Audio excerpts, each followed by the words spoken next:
복된 삶이 되시기를 원합니다. 하나님은 한 번도 나를 실망시킨 적이 없습니다. 언제나 공평과 은혜로 나를 지키시네. 오신실하신 주, 오신실하신 주, 내 너를 떠나지도 않으리라, 내 너를 버리지도 않으리라. 약속하셨던 주님, 그 약속을 지키사 이후로는 영원토록 나를 지키시리라 확신하네. 그 하나님은 창조주 하나님이십니다. 창세기 1장 1절에 보면 태초에 하나님이 천지를 창조하시느니라. 창조주 하나님께서 이 땅에 예수 그리스도를 보내셨습니다. 요한복음 1장 14절에 보면 말씀이 육신이 되어 우리 가운데 거하시니 그분이 창조주 하나님이십니다. 창조주 하나님이 예수님을 이 땅에 보내주셔서 우리 가운데 거하게 하셨습니다. 오늘 이 자리에 함께 하시는 예수님을 찬양합니다. 여러분의 마음속에 예수님이 함께 하십니다. 그 사실을 우리는 늘 깨닫고 살아야 됩니다. 이것이 바로 신앙입니다. 그 말씀이 육신이 되어서 이 땅에 오신 예수님은 우리 가운데 거하실 뿐만 아니라 그 영광을 보니 독생자의 영광이요 은혜와 진리가 충만하더라. 그래서 우리 인생이 살아가면서 우리 삶의 목적이 뭐냐?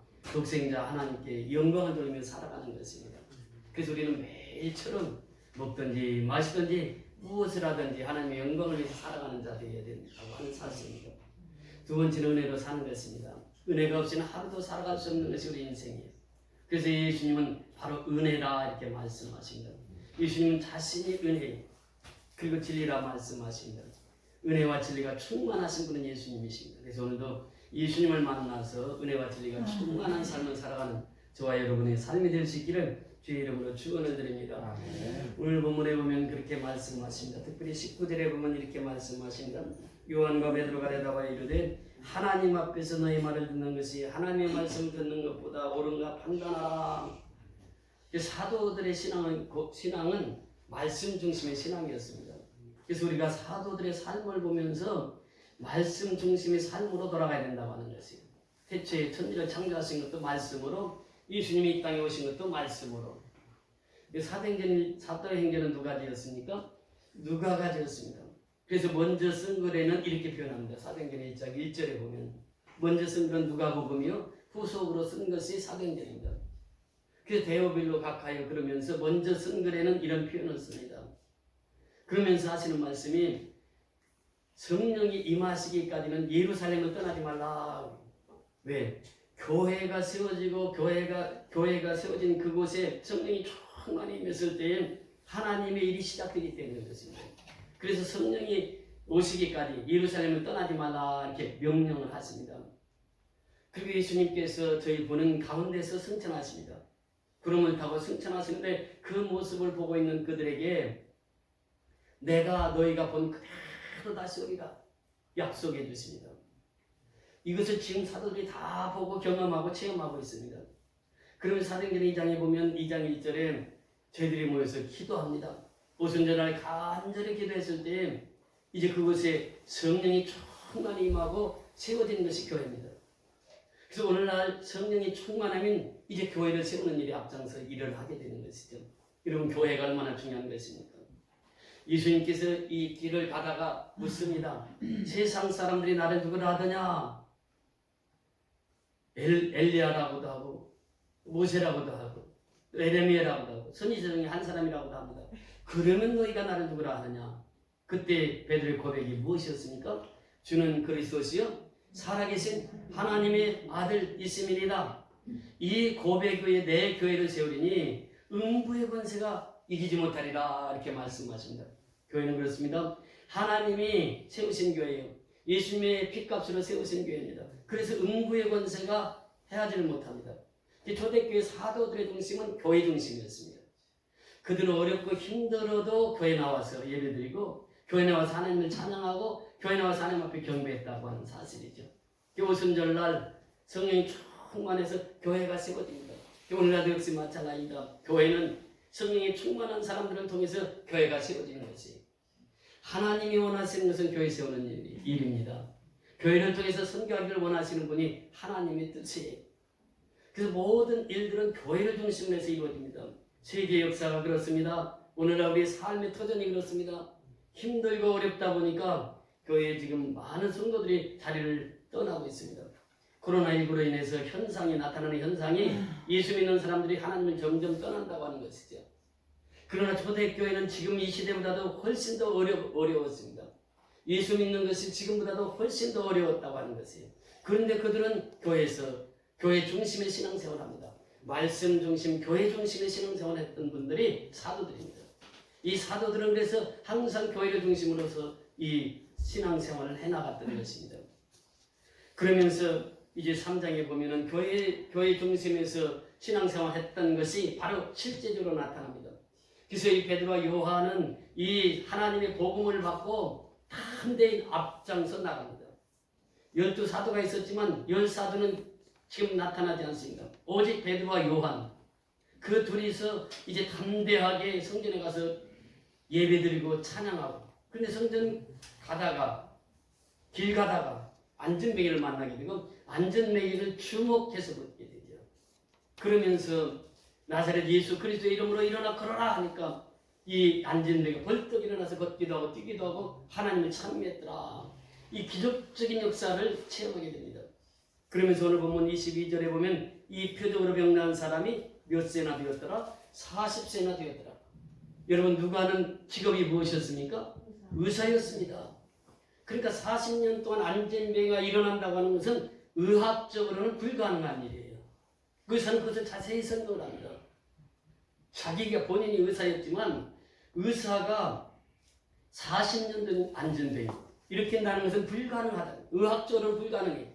그런데 베드로와 요한을 통해서 나사렛 예수 그리스도의 이름으로 안전뱅이를 벌떡 이렇게 세웠다고 하는 것이죠. 이것은 의학을 떠나서 하나님의 전적인 능력으로, 신적인 능력으로 이 안전뱅이가 일어나게 되었다고 하는 사실을 전파하고 있습니다. 여러분 그렇습니다. 이 사실을 이 베드로와 요한은 말씀 중심, 교회 중심의 신앙생활을 하면서 이 사건이 일어나게 되는 것입니다.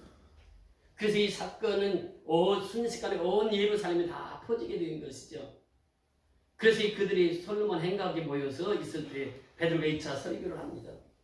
그 설교 핵심이 무엇입니까? 당신들은 생명의 주를 죽였습니다. 그러나 그 하나님이 예수를 다시 살리셨습니다. 우리는 그 일의 증인입니다. 이렇게 증언합니다.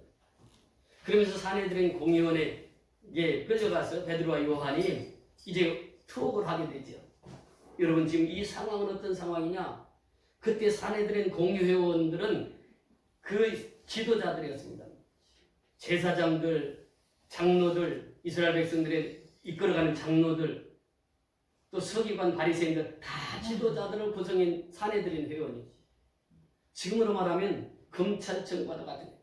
검찰들이 부르면은 죄가 없어도 마음이 졸이게 되는 것입니다. 지금 베드로와 요한은 법을 공부한 사람도 아니에요. 그런데 그 공의원 최고의 권력자들 앞에 딱 서 있습니다. 그런데 베드로와 요한은 세상으로 쫄지도 않고 굴하지도 않아요. 그러면서 그들에게 기탄 없이 말을 하게 됩니다. 이것을 본 사내들인 공의원들이 베드로, 요한 아니 공부도 하지 않았는데 어떻게 저렇게 기탄 없이 말을 하는가? 그들이 깨달은 것은 예수와 함께 있었던 줄도 알고 예수님과 함께 있었던 것밖에 없는데 어떻게 저렇게 기탄 없이 말을 할 수 있는가? 여러분 그래서 복음은 누구나 복음은 전할 수 있습니다. 성령 충만 받으면 그 복음은 누구에게나 전할 수 있는 그것이 바로 베드로와 요한을 통해서 우리에게 주시는 말씀입니다. 그러면서 이들이 이제 신문하면서 도저히 그 안전뱅이가 일어난 자와 또 베드로와 요한은 신문하다가 당신들 나가시오. 그리고 나서 신문을 계속 더 합니다. 그러면서 그들이 고백하기를 다시는 예수의 이름으로 말하지도 말고 가르치지도 말라. 이것이 지금 그들의 최종 판결이죠. 예수의 이름으로 가르치지도 말고 말하지도 말래요. 그런데 보세요. 베드로와 요한은 뭐라고 고백합니까? 19절에 보니까 베드로와 요한이 대답하여 이르되 하나님 앞에서 너의 말을 듣는 것이 하나님의 말씀을 듣는 것보다 옳은가를 판단하라. 누구의 말이 옳으냐? 하나님의 말씀이냐? 아니면 사람의 말이냐? 우리가 예수를 믿고 거듭난 사람들은 이런 고백을 합니다. 예수님께서 말씀하시기를 몸은 죽여도 영혼을 능히 죽이지 못하는 자들을 두려워하지 말고 오직 몸과 영혼을 능히 지옥에 멸하실 수 있는 이를 두려워하라. 세상을 두려워하는 사람은 하나님을 두려워하지 않습니다. 하나님을 두려워하는 사람은 세상을 두려워하지 않습니다. 우리 하나님은 몸과 영혼을 동시에 멸할 수 있는 분이에요. 그분을 두려워하라고 하는 것이에요. 그러니까 베드로와 요한이 두려워하는 것은 하나님밖에 없습니다. 하나님만을 두려워했어요. 그러니까 세상의 관원들, 사내들인 공회원들, 그들을 두려워하지 않습니다. 그러면서 담대히 말합니다. 여러분, 인생을 살아가면서요, 사도 바울은 그렇게 말합니다. 하나님을 좋게 하랴 사람을 좋게 하랴. 나는 하나님만 좋게 하고 살겠다. 이것이 사도 바울의 고백입니다. 오늘 베드로의 고백도 역시 마찬가지예요. 하나님을 좋게 하랴 사람을 좋게 하랴. 하나님을 좋게 하는 것이 우리의 신앙의 근본이 되어야 된다고 하는 것입니다. 이것이 사도들의 신앙이었습니다. 그 신앙으로 우리가 살아가는 거예요. 성령 충만한 자는 그래서 예수의 이름을 증거하게 되어 있습니다. 보고 들은 것을 말하지 아니할 수 없도다. 예수님이 33년 동안 제자들과 함께 살면서 보여준 것이 무엇입니까? 병든 자 치료해 주시고 가난한 자 궁핍한 자 복음을 전하고 또 예수님께서는 죽은 자도 살리시고 이 일들을 이 베드로와 요한은 목격했단 말이죠. 실제로 예수님을 따라다니면서 그 역사적인 사건들을 다 보았단 말이죠. 그래서 그들은 담대하게 말합니다. 공연 회원들 앞에서 이제 하나님의 말씀을 듣는 것이 옳은가 사람의 말을 듣는 것이 옳은가 보라. 그리고 우리가 보고 들은 것은 예수님과 함께 다니면서 다 보고 들었잖아요. 보고 들으면서 말하지 아니할 수 없도다. 이것이 바로 신앙입니다. 이것이 성령 충만한 자의 삶이에요. 보고 들은 것을 말하는 것이 예수님께서 행하시고 예수님께서 우리에게 행하신 그 모든 일들을 그들은 보고 들었습니다. 보고 들은 것을 말하지 아니할 수 없도다. 이것이 바로 복음전도입니다. 복음전도는 누가 합니까? 성령이 충만한 사람을 통해서 오늘날도 역사를 이루어 갔습니다. 이게 성령이 충만한 사람들은 복음 전하는 일에 매진합니다. 그리고 이제 집에 왔다 교회를 오려고 하는데 차가 딱 막힌 거예요. 그 앞에 이 교통 사고가 난 거예요. 이 만취한 운전사가 골목길로다가 그 사람을 그 우리 그 주택에 사는 한 청년을 이 발을 이렇게 차 밖으로 발을 건너가고 그리고 이제 차가 서가지고 조사를 하는데 경찰들이 1시간을 조사해요. 그래서 거기 차에서 계속 있으면서 말씀을 묵상하면서 그분을 목격을 할 수가 있었죠. 술이 취해가지고 인사불성. 그러니까 112에 신고하니까 경찰차가 와서 조사를 하는데 그 조사 가지고는 되지 않는다는 거예요. 술 취한 음주 차량은 또 음주 단속하는 112가 또 있더라고요. 그 차를 또 기다리는 거예요. 그래서 다 조사를 꾸미고 또 다시 그 사람이 와가지고 두 번째 경찰차가 와서 다 또 조사를 꾸미는 거예요. 근데 이분은 만취돼가지고 자기 차로 제대로 걸어가지도 못해요.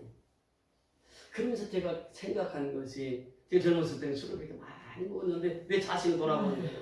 나도 예수 안 믿었더라면 저 사람과 같았을 텐데 그 생각을 하면서 그 1시간 동안 그걸 목격을 했습니다. 그 목격을 하면서 정말 우리가 세술에 취하고 성령의 충만함을 받으면 그런 사람들에게 복음을 전하고 세상에 소외되고 그 어려운 자들을 위해서 복음을 전하게 되는데 성령 충만하지 못하면 우리가 이 복음 전도하는 것을 우리는 잊어버리고 산다고 하는 것이죠. 그래서 오늘 이 본문의 핵심은 뭐냐?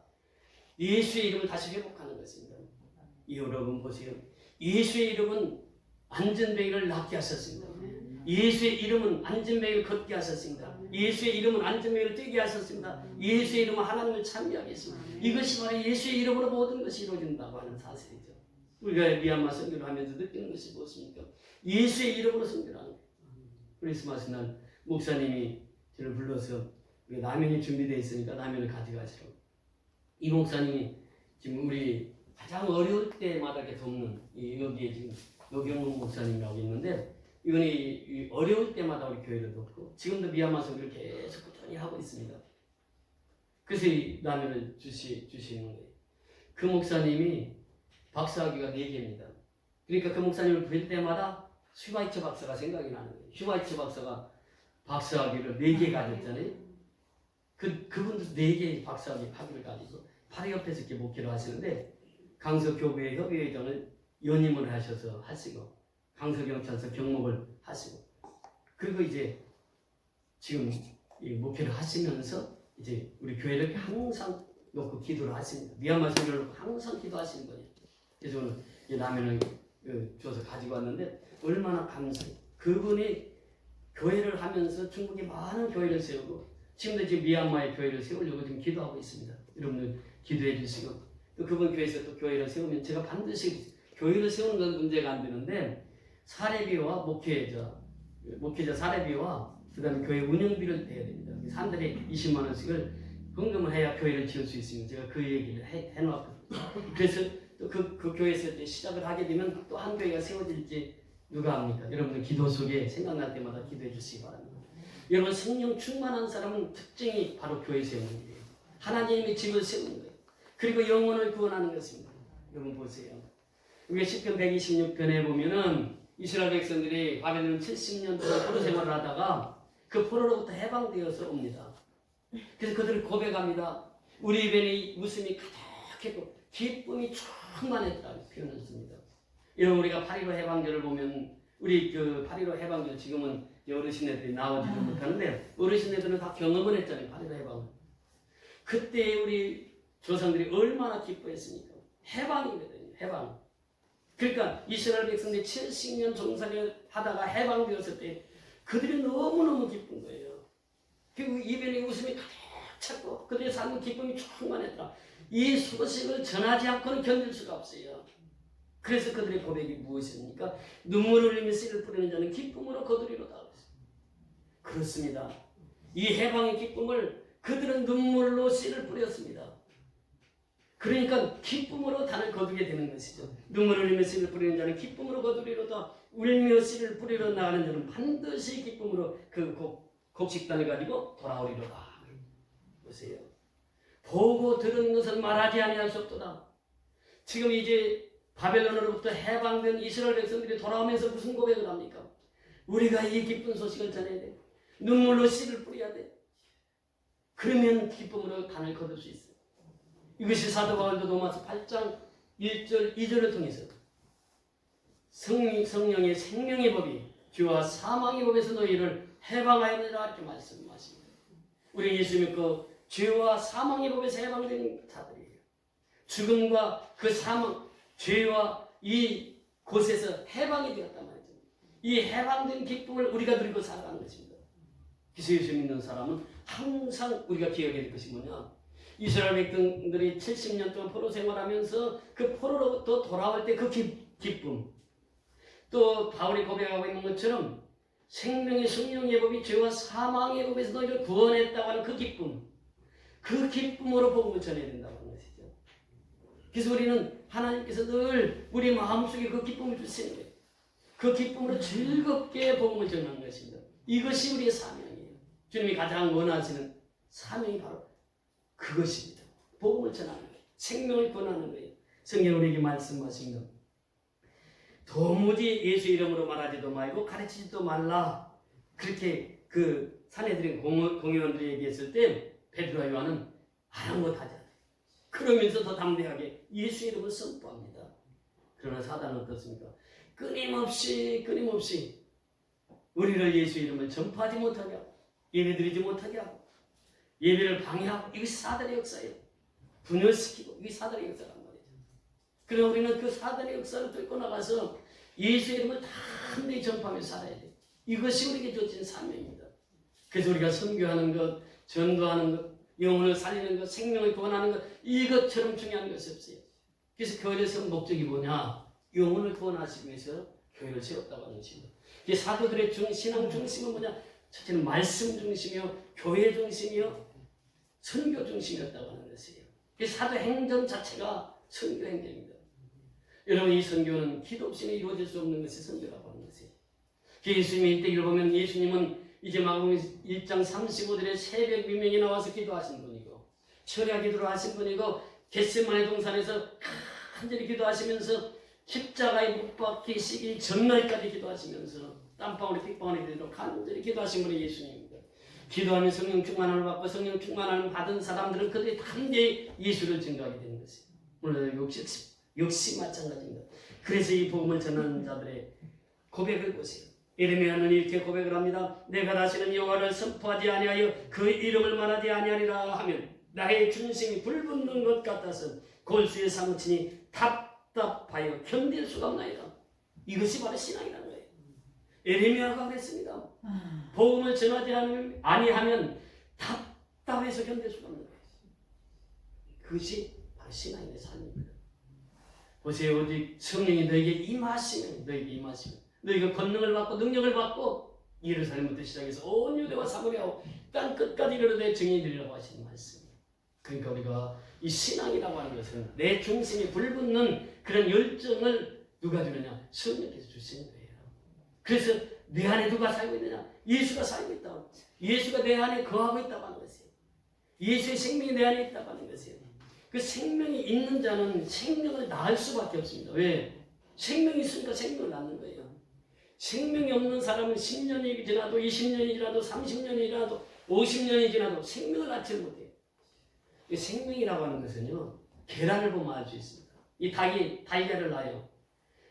장딱이 없이 낳는 달걀이 있고, 그래서 유정란이라고 합니다. 무정란이라고 합니다. 장딱이 있어서 알을 낳는 그 달걀이 있어요. 그건 유정란이라고 합니다. 유정란, 무정란 밥 먹는 데는 아무 상관없어요. 우리가 먹는 데는. 그런데 부활을 시킬 때는 무정란은 아무리 오래 품고 있어도 병아리가 안 나와요. 근데 유정란은 어떻습니까? 어미닭이 21일만 품고 있으면 그것도 삐약삐약하고 병아리 나오는 거예요. 여러분, 우리가 예배를 드리면서도요, 무정란 신자가 있고 유정란 신자가 있다고 하는 거예요. 그러니까 무정란 신자는 몰라요. 겉보아서는 생명이 그 속에 예수 생명이 있는지 없는지 몰라. 그런데 그 삶을 보면 나타납니다. 유정란의 신자는 생명을 낳아요. 여러분, 우리가 신앙생활하면서 무정란 신자로 살아갈 것인가 유정란 신자로 살아갈 것인가는 우리 자신이 알 수 있는, 자신이 내가 예수님 되면서 내가 세상보다 하나님이 두려워 유정란 신자죠. 그런데 하나님보다 세상이 두려워 무정란 신자예요. 그러니까 우리는 예수 생명을 가진 사람은 그 생명을 전하지 않고는 견딜 수가 없습니다. 전하는 것에 대해서 기쁨을 누리는 거예요. 내가 복음을 전해서 생명이 살아났다. 얼마나 기쁜 일입니까? 그래서 우리는 일평생 동안 복음을 전하면서 살아야 돼요. 이것이 하나님께서 우리에게 주어진 사명입니다. 의사 누가가 고백하잖아요. 안전뱅이가 40년 동안 안전뱅이가 어떻게 일어났냐? 내 의학 지식은 도무지 이루어질 수 없는 일이라. 그런데 예수 이름으로는 가능하다고 하는 것입니다. 그래서 하나님을 두려워하는 자는 세상을 두려워하지 않고 세상을 두려워하는 자는 하나님을 두려워하지 않는다고 하죠. 영국에 골드 스미스라고 하는 의사가 있습니다. 이 의사는요, 이 세계적인 명의로 알려졌는데 그분에게 한 할머니가 찾아갑니다. 의사 선생님, 내 남편이 죽어가고 있습니다. 내 남편 좀 살려주세요. 그러니까 의술을 중단하고 방문하는 게 뭐죠? 왕진 가방을 딱 들더니 가는 거예요. 가는데 할머니가 의사 선생님한테 사정을 해요. 의사 선생님, 저는 돈이 한 푼도 없어요. 그러니까 돈이 문제냐고, 사람이 먼저 사는 게 문제지. 그러면서 이 의사가 갑니다. 가서 보니까 딱 왕진을 딱 해보니까 죽을 병은 아니에요. 그래서 얘기를 했어요. 걱정하지 마세요. 그때 너무 초라한 집에서 그 할머니 할아버지가 사는데 할아버지가 까딱 숨만 쉬고 있는데 딱 왕진을 해서 보니까 죽을 사람은 아니에요. 죽을 사람은 아니니까 염려하시지 말고 내가 처방전 하나 지어줄 테니까 병원으로 가자고. 병원에 갔어요. 갔는데 봉투에다가 담아서 주면서 이것은 가다가 뜯어보면 안 되고 집에 가서 뜯어봐야 된다. 그래, 처방용이 거기 다 있으니까 집에 가서 뜯어보라고. 그래서 이제 할머니가 그걸 가지고 집에로 왔어. 집에로 와서 뜯어보니까 10회가 거기 가득 들어있는 거예요. 그리고 조그마한 메모지에다가 메모를 해놓은 거예요. 당신의 남편은 영양실조니까 이 돈으로 고기 사서 먹이시면은 병이 나을 거라고. 그분이 골드 스미스라고. 골드라고 하는 것이 무엇입니까? 금이라는 거예요. 스미스라고. 그 골드 스미스라는 의사가 그렇게 해서 그 영혼을 치료합니다. 사람이 생명이 있으면요, 먼저 돈에 대해서 관심을 갖지 않습니다. 이 죽어가는 사람을 살리느냐 살리지 않느냐, 이것이 중요한 것이에요. 우리가 신앙생활하면서 사람을 만납니다. 사람을 만날 때 어떤 사람은 그 사람이 그 지위를 보고 그 사람이 권세 있는 사람인가 권세 없는 사람인가 이걸 먼저 보는 사람이 있어요. 그건 세상 사람들이 보는 것이. 하나님의 사람은 어떠냐? 사람을 먼저 살려놓고 봅니다. 누가 되었든 그 사람이 누가 되었든 상관하지 않아요. 그 영혼을 먼저 살려놓고 보는 거예요. 살려놓고. 그리고 나서 다음에 치료가 가능한 거죠. 우리가 미얀마 선교도 지금 하나님의 은혜로 되고 있습니다. 정말 하나님께서 이번에도 정말 하나님 축복해 주셨습니다. 여러분 올 한 해 2020년을 지내면서 2020년 동안 얼마나 올 한 해가 힘들었습니까?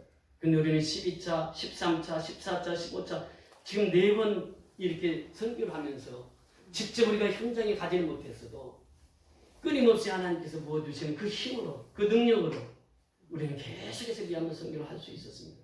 이것은 전적인 하나님의 은혜고 하나님의 축복입니다. 또 우리 성도들을 축복해 주셔서 이렇게 하나님께서 교회를 이 어려운 가운데서도 운영하게 하시고 하나님의 은혜요 하나님의 축복의 역사입니다. 여러분들은 축복받은 성도예요. 이제부터는 정말 오늘 본문에 나와 있는 것처럼 사도들처럼 신앙생활합니다. 사도들의 신앙 중심은 말씀 중심이요 사도들의 신앙 중심은 교회 중심이요 사도들의 신앙 중심은 선교 중심이요 선교 지향적인 교회가 될 때 교회는 살아나는 것입니다. 지금 어제 오늘도 이 말씀을 준비하면서 여러 번의 목사님들 설교를 들으면서 좀 감동이 된 것이 감동보다는 좀 안타까운 생각이 드는 것이 뭐냐면 교회마다 3분의 1, 2분의 1이 성도들이 줄었다는 거예요. 이게 코로나 때문에 지금 나타나는 현상인데 사실 우리가 어렵고 힘들 때 더 하나님 앞에 기도해야 됩니다. 더 하나님 앞에 나와서 무릎 꿇어야 됩니다. 정말 하나님께서 이 교회를 운영해 주시지 않는다면 우리가 이 교회가 운영될 수가 없습니다. 하나님께서 함께 하시지 않는다면 미얀마 선교 한 발짝 나갈 수 없습니다. 우리가 하는 것 같지만 우리는 한 것이 아니고 아버지께서 그것을 다 할 수 있도록 힘을 주시고 능력을 주시는 것입니다. 우리가 오늘 사도들의 신앙을 보면서 사도들처럼 내 앞에 어떤 어려움이 오고 비바람이 몰아친다 할지라도 우리는 선교하는 일에 천히 매진해서 정말 하나님 앞에 사랑받고 하나님 앞에 쓰임받는 저와 여러분이 다 될 수 있기를 주의 이름으로 축원을 드립니다. 할렐루야. 고맙고 감사하신 아버지 은혜를